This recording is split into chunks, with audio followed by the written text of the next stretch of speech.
지금으로부터 2000년 전에 예수님께서는 이 땅에 오셔서 인간들을 대신해서 죄와 불의와 추악과 저주와 질병과 고통을 한 몸에 다 짊어지시고 십자가에 올라가 하나님 앞에서 심판을 받으셨습니다. 그래서요, 우리의 모든 죄가 예수 그리스도를 믿음으로써 예수 그리스도 안에서 다 일거에 청산이 되었다는 거죠. 이 때문에 누구든지 예수를 믿기만 하면 하늘나라에 뿌리를 두고 요동하지 않는 그런 삶을 살 수 있다는 거예요. 그래서 왜 흔들릴까? 저 사람은 믿음이 없기 때문이다. 왜 저 사람은 흔들림 없이 저렇게 있을까? 그 사람은 믿음이 있기 때문이라는 거. 쉽게 판단할 수 있다는 거죠. 그런데 어떤 사람은 이런 얘기를 합니다. 정말 하나님이 있습니까? 라고 얘기합니다. 그러나 하나님께서 실존하신다는 것을 믿는 사람은 행복한 사람이에요. 성경이 밝히는 말씀에 보면 집마다 지은이가 있으니 만물을 지으신 이는 하나님이시니라 라고 히브리서는 그렇게 얘기를 하거든요. 그래서 아무리 작은 오두막집이라 할지라도 반드시 그 오두막집을 건축한 사람이 있다는 거예요. 건축한 사람이 있다는 거예요. 그래서 하물며 이 거대한 우주 만물은 어떻게 우연히 생겼겠느냐. 하나님이 일일이 만드셨기 때문에 이게 만들어진 거라는 거. 우리가 우주 만물을 지으시고 이것을 운행하시고 하나님을 인식하는 그런 하나님을 인식하려면 예수 그리스도를 통해야만 된다는 거예요. 그래서 성경은 그렇게 얘기합니다. 본래 하나님을 본 사람이 없으되 아버지 품속에 있는 독생하신 하나님이 나타나셨느니라 라고 요한복음 그렇게 얘기를 합니다. 인간은 하나님을 알기 위해서 궁금해하고 하나님을 알고자 하는 그런 마음을 갖고 있습니다. 그러나 하나님을 누구를 통해서 알 수 있다? 예수 그리스도를 통해서만 하나님을 인식하고 하나님의 섭리와 뜻을 깨달을 수 있다는 거죠. 그래서 이런 삶만이 가장 가치 있는 삶이라는 거예요. 그런데 세상에 많은 사람들은 예수 아닌 다른 것을 통해서 하나님을 알아보려고 하고 예수 아닌 다른 길을 통해서 뭐 이렇게 자기의 미래에 대해서 알아보려고 하고 자기 앞길에 대해서 의탁하려고 하는 그런 모습들이 종종 나타나고 있다는 거죠. 지난 시간에 우리 세례 요한이 회개하라 천국이 가까웠다 라고 이렇게 선포했다고 그랬잖아요. 그랬더니 사람들이 어떻게 했습니까? 회개를 시작하면서 그들이 세례 요한에게 세례받기 위해서 요단강으로 왔다고 그랬죠. 그런데 그 다음에 또 왔던 무리가 두 무리가 있었다고 그랬죠. 누구로 했죠? 바리새인과 사두개인 이 두 무리도 왔어요. 근데 이 사람들은 어떤 목적으로 왔다고 했습니까? 그들은 세례를 받으려는 목적이 아니라 야 얼마나 많은 사람들이 오지? 누가 이렇게 뭐 하는 거지? 하고 구경하려고 하는 목적으로 왔어요. 그러나 오늘의 본문에 보면 또 성부 하나님께서 죄 없는 성자 예수님, 독생자 예수님을 이 땅에 보내셨고 그리고 그 예수님이 이 사람들이 몰려갔던 요단강으로 가셔서 세례를 받으려고 하는 것을 우리는 보게 됩니다. 그래서 이제 오늘 이 본문을 통해서 예수님의 모습을 우리가 또 한번 찾아보는 그런 시간을 갖도록 하겠습니다. 본문 13절에 보죠. 이때 예수께서 갈릴리로부터 요단강에 이르러 요한에게 세례를 받으려 하시니라고 얘기하죠. 예수님께서는 요단강에 가셨는데 회개하라 천국이 가까웠느니라고 세례 요한이 외쳤을 때 많은 유대인들이 요단강으로 간 것과 같이 그들의 목적이 세례받기 위한 거죠. 예수님도 요단강으로 가셨던 이유는 요한에게 세례를 받으려 하시니라고 보면은 얘기를 합니다. 13절에 특별히 이때라고 하는 거. 여기서 말하는 이때는 세례 요한의 사역이 절정에 다다른 때, 그때 바로 예수님께서 요단강으로 오셨다는 거죠. 예수님께서 갈릴리로서 요단강에 이르러라고 이렇게 갈릴리로부터 요단강에 이르러라고 13절은 얘기하잖아요. 그러니까 여기서 보면 우리가 이 마태복음과 평행본문이라고 하는 마가복음 1장 9절에 보면 예수께서 갈릴리 나사렛으로부터 와서라고 또 얘기하고요. 마태복음 2장 23절에 보면 나사렛이라는 동네에 가서 사시니라는 말. 이 말을 우리가 종합해 보면 예수님께서는 애굽에서 이제 부모님이 피했다가 애굽에서 이렇게 다시 유대 땅으로 왔는데 와서 그들이 살았던 것은 나사렛이라는 그런 동네였다는 거죠. 그래서 그 동네에서 거주했다라는 걸 알 수 있어요. 그래서 이제 그랬던 것들을 알고 있고 요단강이라는 말에 우리가 보면 그때 예수님께서 요단강으로 오셨는데 요단강이라는 말을 보면 원어에 보면 정관사 톤이라는 게 붙어 있어요. 원어에 이 톤이라는 관사가 왜 붙어 있냐? 바로 요한의 세례 사역을 시작한 그 사역지라는 거예요. 요단강에 뭐 제가 지난주에 얘기했잖아요. 뭐 1200km 이상 쭉 돼 있는데 그 긴 강인데 그곳에서 어느 곳이었냐? 그곳에서 세례 요한이 사역했던 그 지점으로 예수님이 가셨다는 거죠. 왜? 무엇 때문에 가셨다고요? 본문에 뭐라고 그러죠? 목적이 뭐였다고요? 세례를 받기 위해서. 세례를 받으려고 하시니라고 얘기합니다. 예수께서는 이미 자신의 메시아적인 소명을 알고 계셨고요. 그리고 하나님께로부터 받은 그 사명을 그분은 알고 계셨어요. 그러면서 요한이 메시아를 위한 자신의 선구자적인 소명을 자각하고 있다는 것도 알고 계셨습니다. 그래서 예수님이 요한의 존재를 알고 있었기 때문에 문제는 죄에 대해서 무관심한 예수님께서 무엇 때문에 회개를 죄하고는 아무 그런 관계가 없는 죄가 없으신 죄하고는 무관하신 예수님께서 왜 세례를 받으려고 하셨을까? 라고 하는 게 우리는 의문이 가는 거예요. 왜 그렇게 하셨을까? 예수님께서는 개인적으로 죄의식을 느꼈기 때문도 아니고요. 요한의 세례를 보증하기 위한 것도 아니고요. 그가 율법에 복종했다는 것을 나타내기 위한 것도 아니에요. 예수님에게 세례의 참뜻은 뭐냐면 말씀에 표현한 대로 하나님의 의를 이루기 위한 것이다 라고 얘기를 합니다. 예수님께서 율법의 저주를 감당하심으로 우리를 위해서 죄를 담당하시기 위함이다. 예수님이 이제 세례 안 받으셔도 되지만 죄가 없으신 분이지만 세례를 받으셨던 것은 하나님의 의를 이루는 그 하나의 그 과정이었다는 거예요. 자, 그러면 이제 예수님께서 세례를 받으시려고 요단강에 오셨을 때 세례 요한의 반응은 어땠나? 크게 우리가 두 가지로 볼 수 있어요. 요한의 반응. 첫 번째 요한의 반응을 보죠. 첫 번째 요한은 예수님을 말렸습니다. 14절 볼까요? 14절. 요한이 말려 이르되 내가 당신에게서 세례를 받아야 할 터인데 당신이 내게로 오시나이까. 이게 이제 요한은 이미 알았다는 거죠. 예수님은 메시아이고 나는 예수님의 앞길을 말하자면 이렇게 미리 준비하는 준비자라고 하는 거. 그래서 이제 자기의 위치에 대한 건 정확히 알았던, 제가 지난주에 말씀드렸던 세례 요한의 겸손에 대한 거 우리가 여기서 다시 한번 생각하게 되는 거죠. 당신께 내가 세례를 받아야 되는데 왜 나에게 당신이 세례 받으려고 오십니까? 라고 하면서 말렸다라는 거죠. 이 말렸다라고 하는 의미는 우리가 한글 성경으로 그냥 말렸다. 받으시면 안 돼요. 이렇게 얘기한 게 아니라 이 원어의 뜻은 그렇습니다. 그냥 말리는 정도가 아니라 계속적으로 집요하게 말려있다. 예수님 안 됩니다. 예수님 그러시면 안 돼요. 예수님 그러시면 안 된다니까요. 절대 안 돼요. 라고 이렇게 계속적으로 말리고 있었던 그 과정을 얘기합니다. 사실 그 당시 세례 요한은 30년 전에 마리아가 엘리사벳을 방문했던 일, 그리고 예수가 자기의 출생 사건보다 더 놀라운 출생 사건을 통해서 태어났고 또 성경 지식을 어린 나이에 예수님이 많이 가지고 있었던 그 사실들을 세례 요한은 다 알고 있었어요. 그러나 그런 직간접적인 지식보다 자신 앞에 서 계시는 예수님을 직접 대면하고 나서 그의 탁월한 성결성과 영적인 감화력 이런 것들의 강렬함을 느꼈다는 거예요. 그래서 요한은 말렸던 거예요. 내가 당신에게 세례를 받아야 할 텐데. 요한이 예수님께서 자기에게 세례를 받는 것을 만류한 이유가 두 가지가 있어요. 첫째는 요한은 예수가 메시아이신 것을 알고서 그에게서 성령과 불로써 세례를 받기를 원했다는 거예요. 오히려 세례 요한이 성령과 불로써 예수님으로부터 세례받기를 원했기 때문에 말렸던 거고요. 두 번째는 뭐냐? 요한의 세례는 종말론적인 의미만 가진 게 아니라 죄의 고백과 회개를 요구하고 있었기 때문에. 그래서 예수님은 죄가 없으시고 회개할 이유가 없는데 예수님이 자기에게 회개를 받으려고 하니까 죄의 고백과 회개를 요구하는 자기의 세례에 예수님은 해당되지 않는 거예요. 그래서 말렸던 거라는 거죠.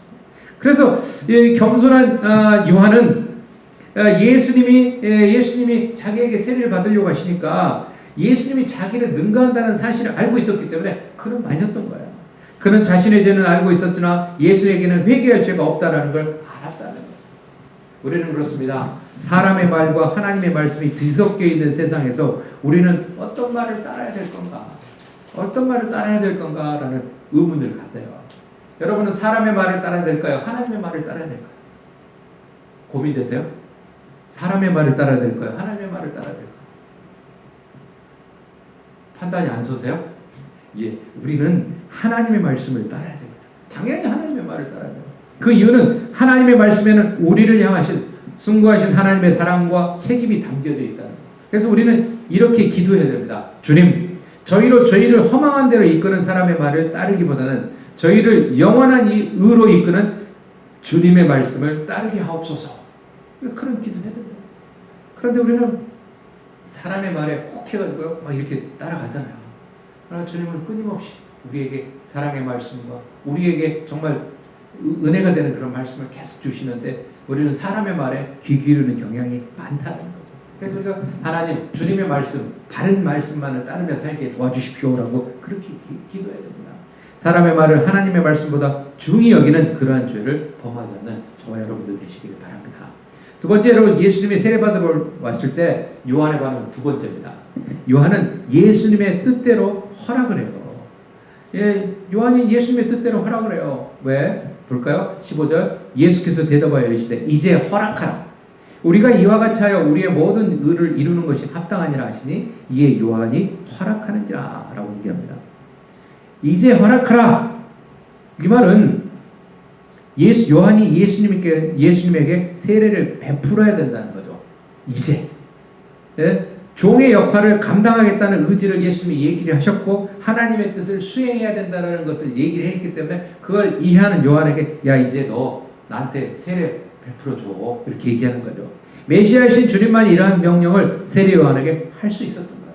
요한은 예수님께 세례를 베풀면서 그리스도의 권위에 자신을 복종시키는 그런 자가 된 것이다. 자기가 하려고 한 게 아니라 주님께서 그렇게 해달라. 왜? 하나님의 의를 이루는 거기 때문에 그렇게 해달라. 그러면서 그 일을 행했다는 거죠. 그래서 우리가 이와 같이 여기서 나라는 단어를 쓰지 않고 여기서 우리라고 하는 단어를 씁니다. 예수님과 요한 곧 우리 두 사람이 함께 모든 의를 이루어야 된다라는 거죠. 그래서 이와 같이라는 말은 모든 의를 이루기 위한 순종의 자세를 얘기를 하고 있는 거라는 거예요. 요한이 하나님의 말씀에 순종했죠. 예수님도 성자 하나님이시지만 예수님도 순종했다는 거예요. 하나님께서 그분에게 주신 사명을 알고 그 사명을 감당하기 위해서 순종하시는 예수님의 모습을 우리는 보게 됩니다. 그래서 예수님의 세례의 주제는 모든 죄인을 대신하는 고난입니다. 예수님이 세례를 받는 그 주제는 그래요. 인류의 죄를 대속하시는 그 고난의 시작을 알리는 그런 부분이라는 거죠. 그래서 하나님의 어린 양이다 라고 보면은 얘기하잖아요. 하나님의 어린 양이다 라고 이렇게 예수님에 대해서 많이 얘기를 해요. 요한복음 1장 29절을 보면 하나님의 어린 양이다 라고 요한이 예수님을 세례 베푸시고 그렇게 얘기를 합니다. 요한복음 1장 29절에. 그래서 예수님 자신도 자신의 대속적인 고난을 세례로 이렇게 표현하고 있는 것을 보게 됩니다.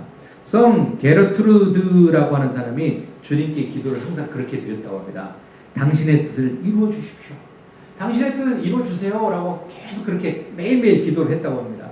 어느 날 그녀가 이런 식으로 기도드리고 있는데 주님께서 이제 이 환상 가운데 나타나셔서 오른손에는 건강을 드시고 왼손에는 병을 들고 이렇게 나타나셨다는 거예요.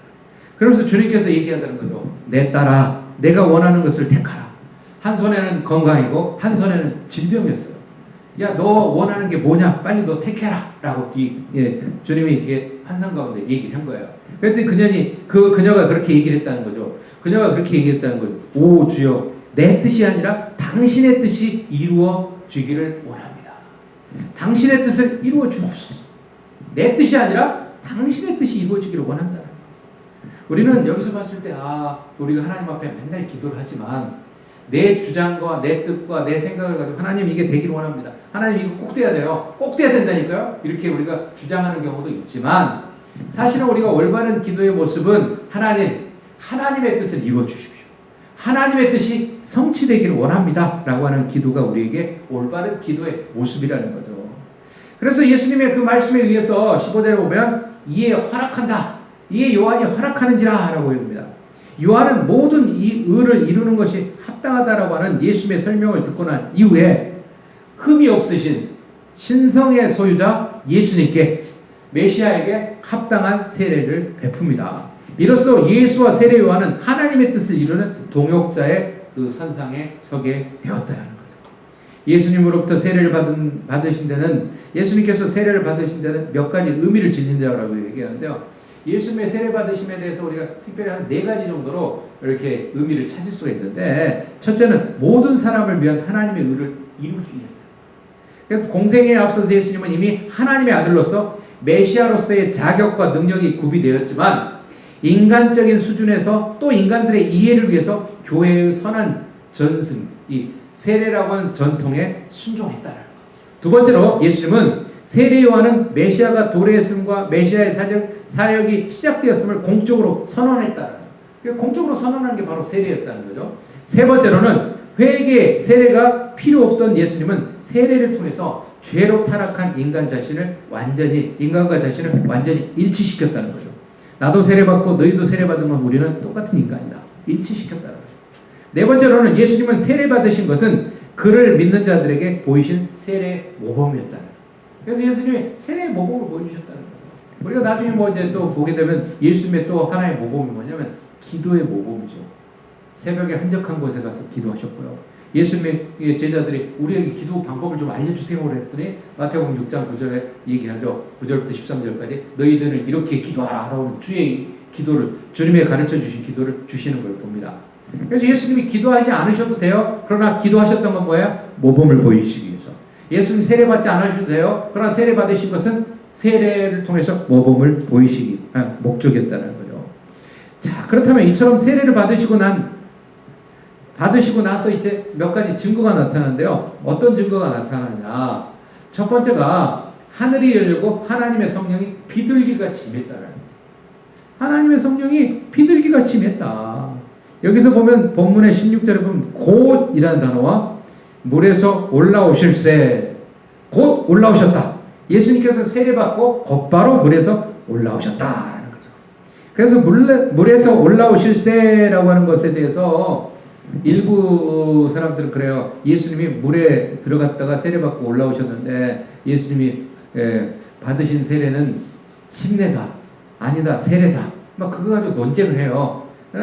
그러나 우리가 이 본문에 대해서 우리가 이해를 하면 원어에 가면 그 문제가 해결돼요. 이 세례에 대해서 여기서 세례를 준다는 뜻의 베티조라고 하는 원어를 보면은요 3가지 뜻을 갖고 있어요. 베티조라는 뜻. 첫째는 뭐냐면 잠그다, 물에 잠긴다라는 의미가 있고요. 두 번째는 물로 무엇을 깨끗이 씻는다라는 의미가 있고요. 또 세 번째로는 어떤 것에 충만하다라고 하는 이 3가지 의미를 갖고 있다는 거죠. 그래서 우리는 여기서 야 예수님이 물에 완전히 머리 끝까지 잠겼냐 아니면 머리 위에만 살짝 저기를 했냐 그게 중요한 게 아니라는 거죠. 우리는 세례 그 자체가 지니는 영적인 의미와 거룩한 정신을 우리가 알아야 된다.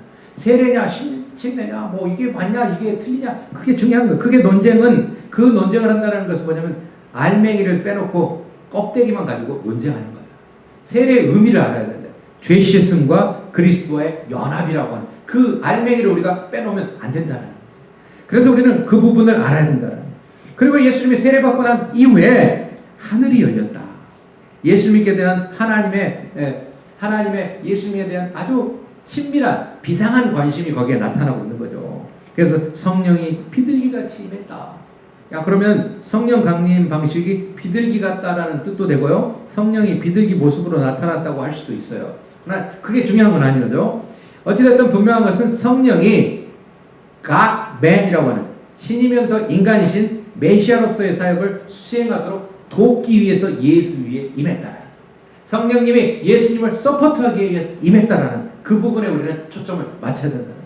예수님께서는 공생애를 시작하면서 성령의 적극적이고 완전한 후원을 받으신 거예요.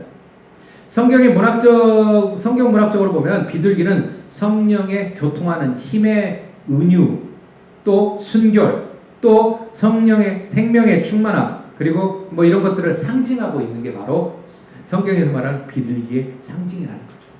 그래서 이것들은 예수님의 품성과 사역의 특질과 좋은 비교가 되고 있다는 거예요. 그래서 성령이 비둘기같이 어디에 임했다고? 예수님 위에, 자기 위에 임했다라고 하는 거예요.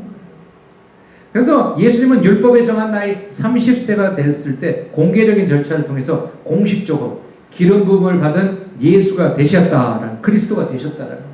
그래서 선지자이며 대제사장이며 왕으로 인류의 왕으로서 이제 공식적으로 취임하신 것을 여기서 보여주고 있다는 거죠. 두 번째 어떤 현상이 나타나냐? 두 번째, 하늘로부터 말씀이 있었다는 거죠.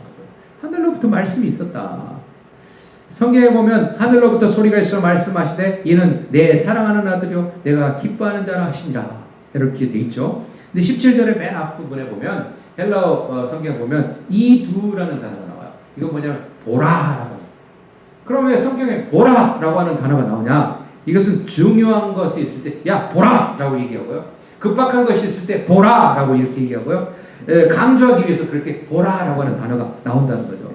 그래서 성경을 보는 사람들, 그 상황에 있는 사람들에게 주의를 집중시키고 강조하기 위해서 보라라고 하는 이두라는 단어가 사용되고 있다는 거죠. 그러면서 하늘로부터 소리가 있었다. 하늘로부터 온 하나님의 음성이 있었다는 거죠. 하나님께서는 말라기부터 마태복음 시작할 때까지 신구약의 중간에 400년의 기간이 있었다고 제가 성경 탐구 41과 그리고 여러 가지 뭐 이렇게 성경 공부에서 얘기를 했었잖아요. 이 400년간의 공백이 있었는데 하나님께서 말라기 때까지 계속적으로 선지자를 통해서 이스라엘 백성들 그렇게 살면 안 된다라고 돌이키라고 계속 메시지를 줬지만 그들이 듣지 않은 거예요. 그래서 하나님의 400년의 침묵의 시대가 있었다는 거예요. 하나님 메시지를 주시지 않는 거예요. 그래서 이것을 신구약 중간사라고 하는데 신학적으로는 이 400년의 침묵의 시대가 있었는데 그러다 보니까 사람들이 하나님으로부터 메시지를 듣지를 못하는 거예요. 그래서 예수님의 세례받으심으로써 하늘로부터 음성이 들렸다는 것은 이제 다시 인간에게 하나님의 침묵을 깨시고 메시지를 주시겠다는 그런 의미가 담겨 있었다는 거예요. 그래서 결국 이것은 메시아의 시대가 이제 이르렀다라고 하는 것을 나타내는 그런 의미가 있다는 거죠. 그러면서 하늘에 소리가 있었는데 어떤 소리가 있었어요? 이는 내 사랑하는 아들이요 내 기뻐하는 자라. 이 말은 뭐예요? 이 말에 담겨있는 의미는 예수님은 고난받는 종의 노래라고 하는 이사야 42장 1절의 반영이기도 하고요. 시편 2편 7절에 너는 내 아들이라 라고 하는 말의 의미도 담겨있는 거예요. 예수님의 사역이 시작되는 시점에 들려진 하늘의 소리는 곧 그를 고난받는 종과 연결시키시는 거예요. 이는 내 사랑하는 아들인데 이 아들이 너희를 위해 이 땅에 인간의 모습으로 왔고 인간의 모습으로 와서 이 아들이 내가 준 사역을 그가 감당할 건데 그 사역이 감당하는 게 뭐냐? 십자가에 죽는 거예요. 죄를 짊어지고 십자가에 죽는 거예요. 그런데 하나님은 이 내 사랑하는 아들이고 내가 기뻐하는 이 아들인데 너희에게 아낌없이 준다라는 그런 의미도 우리는 여기서 유추해낼 수 있다는 거예요. 여러분들은 가장 소중한 거, 가장 아끼는 거 그거 쉽게 내놓기 힘들잖아요. 그러나 하나님은 가장 아끼고 가장 소중한 것을 우리를 위해서 이 땅에 우리에게 보내주셨다. 그러면서 그냥 보내주신 게 아니라 우리의 죄를 대신 지고 십자가에 흠없는 어린 양으로서 십자가에 죽도록 하신 그 사명을 감당하게 이 땅에 보내셨다는 거죠. 그래서 성자 하나님은 이 땅에 오신 예수님은 그러한 귀한 사역을 감당하기에 이 땅에 오셨다는 거죠. 그래서 이게 바로 우리는 이것을 우리는 하나님의 유일한 사랑이고 하나님의 그 놀라운 인류를 향하신 사랑이다라고 우리는 그렇게 표현한다는 거죠.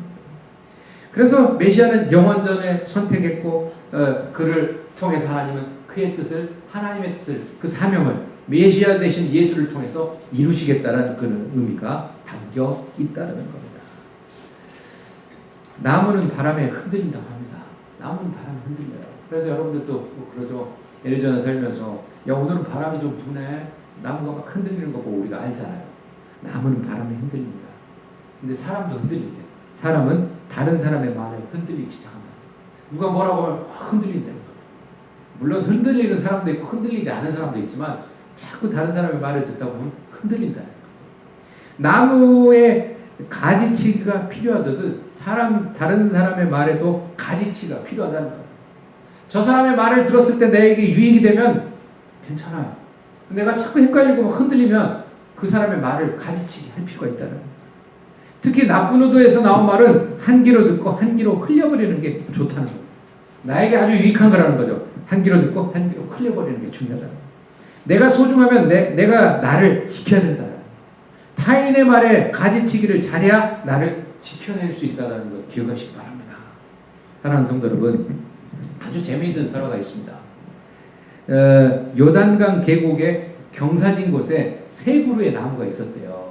세 그루가 나무가 있었는데 이들 나무는 저마다에 그들이 소원을 가지고 있었대요.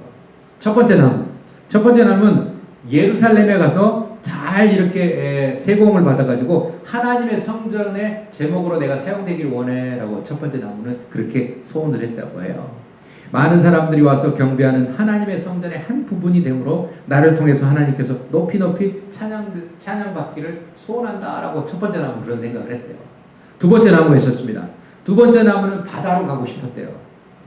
이 두 번째 나무는 커다란 바다에 뜨는 이 범선이 되어가지고 사람들의 왕래를 도울 뿐만 아니라 온 세계를 두루다니면서 소중히 여김을 받고 하나님의 말씀을 전하는 일에 쓰임받기를 소망했다고 합니다. 두 번째 나무는.